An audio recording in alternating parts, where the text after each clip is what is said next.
নাম হচ্ছে সুজয় মালিয়া। আমি লম্বা রেসের ঘোড়া হতে চাই। লম্বা রেসের ঘোড়া হতে চাইছো? হ্যাঁ, অবশ্যই। কারণ আমি যে দেশে যাবো সেখানে সবসময় ঠান্ডা থাকে। ১ নম্বরে আছে জনি সিংস। দর্শক দেখতেই পাচ্ছেন আমার পিছনে কিন্তু একজন ব্যক্তি ২-৩ ঘন্টা ধরে কন্টিনিউ সাঁতার কাটছে। যেই শীতের সময় মানুষ ২ দিন ৫ দিন ৭ দিন স্নান করে না, এমনকি আমিও ২ দিন ধরে স্নান করিনি, কিন্তু সেই সময় আর কি একজন ব্যক্তি ২-৩ ঘন্টা ধরে কিভাবে সাঁতার কাটতে পারে তাকে আমি দেখে অবাক হয়ে যাচ্ছি। কিন্তু অবশ্যই ওনার যে সাঁতার কাটার পিছনে লক্ষ্য এবং উদ্দেশ্য কি আছে সেটা আমরা অবশ্যই পর্দাফাশ করবো। দেখতে থাকুন রকি রিপোর্টের সাথে ক্যামেরাম্যান গুছাই, গজব নিউজ বাংলা। তো দর্শক দেখতেই পাচ্ছ আর কি যে উনি বালক উঠে এসছে। বাবা তুমি উঠে এসছো, সত্যি খুব খাটনি করেছো গো।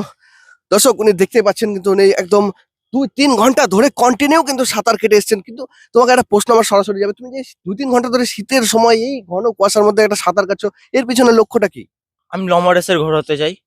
লম্বা রেসের ঘোড়া হতে চাইছো? হ্যাঁ, অবশ্যই। দর্শক দেখছেন উনি লম্বা রেসের আর কি ঘোড়া হতে যাচ্ছেন। তা এটা তো গরমের দিনে সাঁতার কাটলেও তো হতো রেসটা, কিন্তু তুমি ঠান্ডার দিনে এভাবে সাঁতার কাটছো, এর পিছনে কারণ কি? কারণ আমি যে দেশে যাবো সেখানে সবসময় ঠান্ডা থাকে। যে দেশে যাবে ও সবসময় ওখানে ঠান্ডা থাকে। হ্যাঁ, তা কোন দেশে গিয়ে তুমি লম্বা রেসের ঘোড়া হতে চাইছো? আমি রাশিয়ায় গিয়ে লম্বা রেসের ঘোড়া হতে চাই। রাশিয়ায় গিয়ে দর্শক উনি লম্বা রেসের ঘোড়া হতে চাইছে। রাশিয়া সত্যি একটা ঠান্ডা আর কি শীত প্রধান দেশ, অবশ্যই সেখানে খুব ঠান্ডা থাকে, এটা অবশ্যই। কিন্তু এই যে তুমি বলো যে এই যে সাঁতার কাটছো, তো এই তুমি ভারতের সমস্ত রেসে কি তুমি জিতে গেছো? হ্যাঁ, ভারত আমি সবার ফ্যাসাটা তুলে দিয়েছি। সব রেসের ফেতরা তুলে দিয়েছো? হ্যাঁ। বাহ! তো তোমার নামটা কি যদি জানা যায়? আমার নাম হচ্ছে সুজয় মালিয়া। দর্শক দেখতে পাচ্ছেন ওনার নাম সুজয় মালিয়া। সত্যি একজন ছিল বিজয় মালিয়া, যিনি টাকা মেরে দেশ ছেড়ে পালিয়ে গেছিলেন ইংল্যান্ডে। কিন্তু আমাদের মধ্যে বালক সুজয় মালিয়া, তিনি দেশের গর্ব। সুজয় মালিয়া রাশিয়াতে গিয়ে তাদের সঙ্গে লম্বা রেসের ঘোড়া হতে যাচ্ছে। সত্যি এটা কিন্তু একটা গর্বের বিষয় কোথাও না কোথাও আমাদের জন্য। আচ্ছা তুমি একটা কথা বলো, রাশিয়াতেও তো অনেকে রেস করছে, লম্বা রেসের ঘোড়া হচ্ছে, হ্যাঁ, তাদের সঙ্গে কি তুমি টক্কর দিতে পারবে মনে হ্যাঁ, হয়? অবশ্যই পারবো। আমার কনফিডেন্স আছে। আমি পারবো না কেন? অবশ্যই পারবো আমি। অবশ্যই দর্শক উনি ওই জন্যই আর কি শীতের সময় এখানে দম বাড়ানোর চেষ্টা করছিলেন।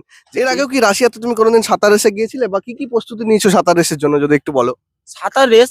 কে বড় আপনাকে বলেছে সাঁতার রেস? আমি বিখ্যাত পর্ন স্টার। আমি বিখ্যাত পর্ন স্টার।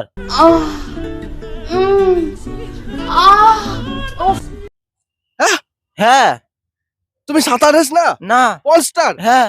আরে বাহিনচোদ, আমি ভাবলাম মারা সাঁতার রেসে সাঁতার কেটে দম বাড়াচ্ছে, আর তুমি মারা এখানে পনস্টার মারা এসব বলছো তুমি। আর তুমি কে ১ নম্বরে আছে, কার কথা বলছো? ১ নম্বরে আছে জনি সিংস। ওই জনেসিস পনস্টার, ওকে তুমি হারানোর জন্য এই বাড়া ঠান্ডার দিনে এখানে সাঁতার কাটছো? হ্যাঁ। আরে বাহিনচোদ, তো কল মারে ঘরকে ফাড়বে বাহিনচোদ। এবার আশ্চর্য ছোট লোক জানোয়ার একটা।